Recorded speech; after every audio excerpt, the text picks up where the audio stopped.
ചെറുക്കന് വല്ല പണി ഒപ്പിച്ചു കൊടുത്തിട്ട് ജോലിക്ക് പറഞ്ഞിട്ട് 4 പൈസ ഉണ്ടാക്കോളാനും സിനിമയിൽ വിട്ട് മനുഷ്യന് സമയം കളഞ്ഞു.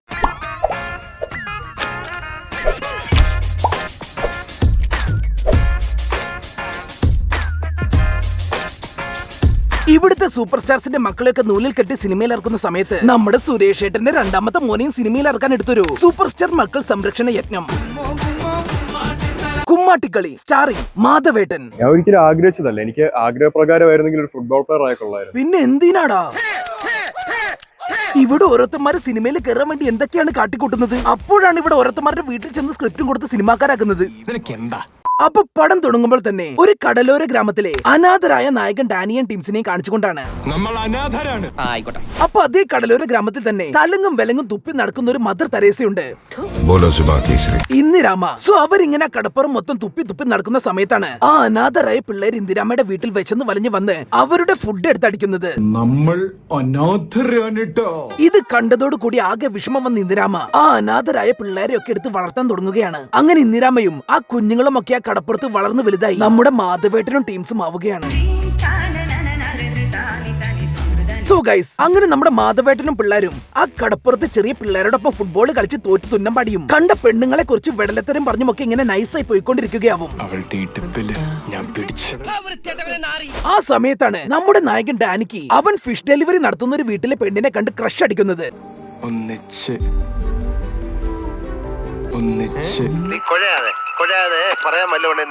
സോ നമ്മുടെ ഡാനി അവളെ വളയ്ക്കാൻ വേണ്ടി പല പരിപാടികളും നോക്കുകയാണ്. അതായത് ഒരു ദിവസം അവൾക്കൊരു ബുക്കിന്റെ ആവശ്യം വരും. എനിക്ക് അത്യാവശ്യമായിട്ട് ഒരു ബുക്ക് വേണം, ഒന്ന് നോക്കാമോ?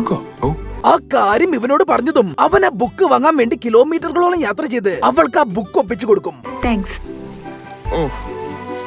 മാത്രമേ ഉള്ളൂ. അപ്പൊ ഇതൊക്കെ കണ്ട് നമ്മള് വൺ സൈഡ് ലെവലും എന്താ ചെക്കന്റെ ആത്മാർത്ഥത, ഇത് ദിവ്യ പ്രണയം തന്നെ എന്നൊക്കെ വിചാരിച്ചിരിക്കുമ്പോഴാണ് ഈ വെഡൽ അവന്റെ കൂട്ടുകാരുടെ അടുത്ത് ചെന്ന് ഈ ബുക്ക് വാങ്ങിക്കൊടുത്ത കഥ ഉല്ലുവിന്റെ പുതിയ വീഡിയോന്റെ കഥ പോലെയൊക്കെ പറഞ്ഞു കൊടുക്കുന്നത്. അതായത് ആ ബുക്ക് വാങ്ങാൻ പോയത് ഇവനും അവളും കൂടി ഒരു ബൈക്കിന്റെ മേലെയാണെന്നും ആ ബൈക്ക് ഞാൻ ഹമ്പിന്റെ മേലെ കൂടെയൊക്കെ ഇങ്ങനെ ചാടിച്ചു എന്നും അവളുടെ ദേഹം എന്റെ ദേഹത്ത്, മാത്രമല്ല എന്റെ കൈകൾ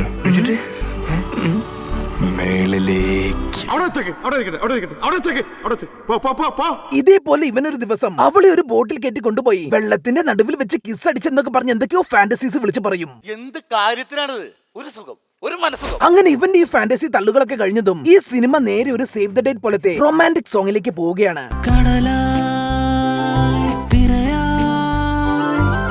പിന്നെ ഒരു കാര്യം പറയാൻ വിട്ടുപോയി, ഈ സിനിമയിൽ എല്ലാത്തിനും ഒരു നീട്ടല് കൂടുതലാ. അതിപ്പോ ഇതിലെ ഡയലോഗ്സിനാണെങ്കിലും തെറ്റ് ചെയ്തത് അവരാണ്, എന്തിനാടാ കൊന്നിട്ട്, ഇനിയിപ്പോ ഇതിലെ സോങ്സിനാണെങ്കിൽ പോലും അങ്ങ് നീട്ടിപ്പാടും.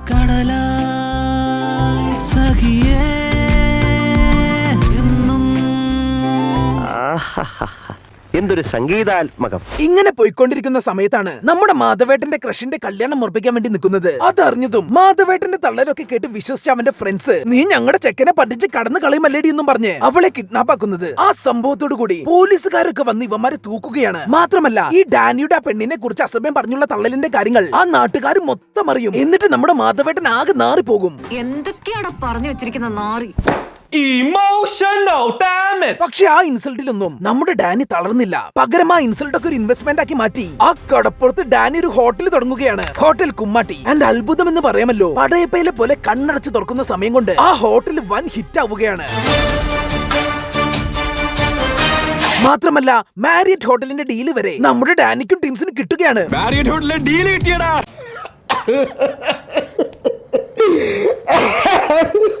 അങ്ങനെ നമ്മുടെ മാധവേട്ടൻ ആ കടപ്പുറത്ത് ഒരു പുത്തൻ പണക്കാരനായി മാറുകയാണ്. എന്നിട്ട് അവൻ ഇൻസൾട്ട് ആക്കി വിട്ടവന്മാരുടെ മുന്നിലൊക്കെ ഒരു ഹീറോ മാതിരി മാധവേട്ടൻ നിൽക്കും. ഇങ്ങനെ ഇരിക്കുന്ന സമയത്താണ് അത് സംഭവിക്കുന്നത്. അതെന്താന്ന് വെച്ചാൽ ആ നാട്ടിൽ 2 വൻ ഗുണ്ടകൾ ഉണ്ടായിരുന്നു, ആൻഡ്രൂ ആൻഡ് മാർക്ക് ആന്റണി. ഇതിൽ മാർക്ക് ആന്റണിയെ പറ്റി പറയുകയാണെങ്കിൽ ഇവൻ വളരെ നല്ലവനായ ഒരു ഗുണ്ടയാണ്. അതായത് ഇവൻ മനുഷ്യന്മാരെയൊക്കെ നിർദാക്ഷിണ്യം കൊന്നുകളയും. അവന്റെ കാര്യല്ലേ തീർത്തേക്ക്. പക്ഷേ നാടിന് ആപത്തായ മയക്കുമരുന്ന് ബിസിനസ് ഒന്നും ഇങ്ങനെ ചെയ്യില്ല. സ്റ്റഫ് വേണ്ട, കാരണം മയക്കുമരുന്നൊക്കെ മനുഷ്യന്മാരെ കൊല്ലുമത്രേ. സോ ഇങ്ങനെ ഇരിക്കൊരു ദിവസം ആ 2 ഗുണ്ടകളിൽ ഒരു ഗുണ്ടയായ ആൻഡ്രൂസ് നമ്മുടെ കുമ്മാട്ടി റെസ്റ്റോറന്റിൽ വന്ന് വൻ അലമ്പാക്കും. അവൻ അവിടെയൊക്കെ മൂത്രമൊഴിച്ച് നാറ്റിക്കും. ആ വിവരം അറിഞ്ഞതും നമ്മുടെ മാധവേട്ടൻ ആകെ ദേഷ്യം വരികയാണ്. എന്നിട്ട് അവൻ പോയൊരു ഹാർബറിന്റെ നടുവിൽ വെച്ച് ആ ആൻഡ്രൂസിനെ അടിച്ച് പിണ്ടിയാക്കി അവന്റെ മുണ്ട് വലിച്ചൂരി കളയും. ആ സംഭവത്തോടു കൂടി തന്റെ മുണ്ടഴിഞ്ഞു പോയതിൽ മനംനൊന്ന ആൻഡ്രൂസ് ആ സങ്കടം സഹിക്കാൻ വയ്യാതെ ആ മാർക്ക് ആന്റണിയുടെ മുന്നിൽ നിന്ന് കഴുത്തറുത്ത് ആത്മഹത്യ ചെയ്യുകയാണ്. ഇവനൊക്കെ ആരുടാ കൊണ്ടാക്കിയത്? സോ അതോടെ തന്റെ വലങ്കൈനെ ഇല്ലാതാക്കിയ ഡാനിനും ടീംസിനെയും ആ മാർക്ക് ആന്റണി കുറച്ച് ഗുണ്ടകളെ വിട്ട് അടിച്ച് റൊട്ടിയാക്കും. എന്നിട്ട് പഴക്കൊല പഴുപ്പിക്കാൻ വെക്കുന്ന പോലെ ഒരു ചാക്കിൽ കെട്ടി സൂക്ഷിച്ച് ദൂരെ ഒരു സ്ഥലത്ത് കൊണ്ടുപോയി ഒളിപ്പിച്ചു വെക്കും. ഈ സമയത്താണ് തന്റെ മക്കളെ കാണാതായ വിഷമത്തിൽ അവരെ അന്വേഷിച്ച് നമ്മുടെ ഇന്ദിരാമ ഡിവൈഎസ്പി മേജർ അണ്ണന്റെ അടുത്ത് സഹായം ചോദിച്ചെത്തുന്നത്. അപ്പൊ മേജർ അണ്ണൻ ഇവരെ കണ്ടതും ആകെ ഷോക്കായി നിൽക്കുകയാവും. എന്നിട്ട് ഉടനെ തന്നെ പോലീസിനെയൊക്കെ വിട്ട് ആ ചെക്കന്മാരെ ഗുണ്ടകളുടെ അടുത്ത് നിന്ന് മോചിപ്പിച്ച് ഇന്ദിരാമയുടെ അടുത്തെത്തിക്കും.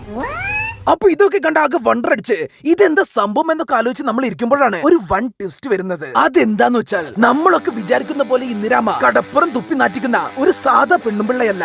പകരം സഖാവ് നാരായണന്റെ മകളാണ്.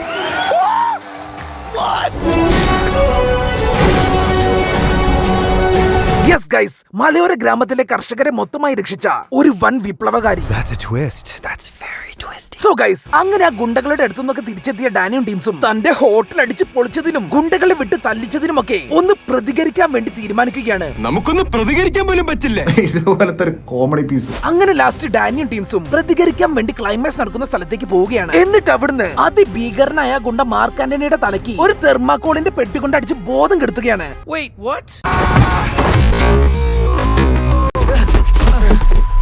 എടാ, ഗുണ്ടകൾക്ക് ഒരു മിനിമം മര്യാദെങ്കിലും കൊടുക്കടാ. അവസാനം അവരെല്ലാരും കൂടി ആ മാർക്ക് ആന്റണിയെ പിടിച്ചു കെട്ടി കൊല്ലാൻ നിൽക്കുമ്പോഴാണ് ഒരു ഫോൺ കോൾ വരുന്നത്. യെസ് ഗൈസ്, നമ്മുടെ മാർക്ക് ആന്റണിക്ക് ഒരു കുഞ്ഞ് ജനിച്ചിരിക്കുന്നു.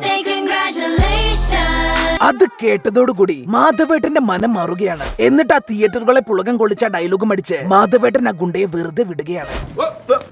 എന്തിനാടാ കൊന്നിട്ട്? നമ്മൾ അനാഥരാണ്, പക്ഷെ ഗുണ്ടകളല്ല. പടം കഴിഞ്ഞ് ഈ വീഡിയോ നിങ്ങൾക്ക് ഇഷ്ടപ്പെട്ടാൽ നമ്മുടെ ചാനലിലെ ബാക്കി വീഡിയോസായ Monster, Koottukar, CBI5, big brother, Siddhartha, അഞ്ചിരോ, അർജുനൻ, ബലറാം, വസുതാരദാസ്, Laila, Dracula, my story, rain tree കമ്പകൻ, ശോഭരാജ്, മാമകം, കലണ്ടർ, ലോക്പാൽ, നമ്മൾ തമ്മിൽ, വന്ദേ മാതരം, കാമ്പോജി, സലാം കാശ്മീർ, നക്ഷത്ര കണ്ണൂർ രാജകുമാർ, നവനൂർ രാജകുമാരി, കയ്യെത്തും ദൂരത്ത്, വൈറ്റ്, CIA, മിക്കായിൽ, വാറൻ ലവ്, കൃത്യം, നിറം തുടങ്ങിയ വീഡിയോസും നിങ്ങളൊന്ന് കാണണം പ്ലീസ്.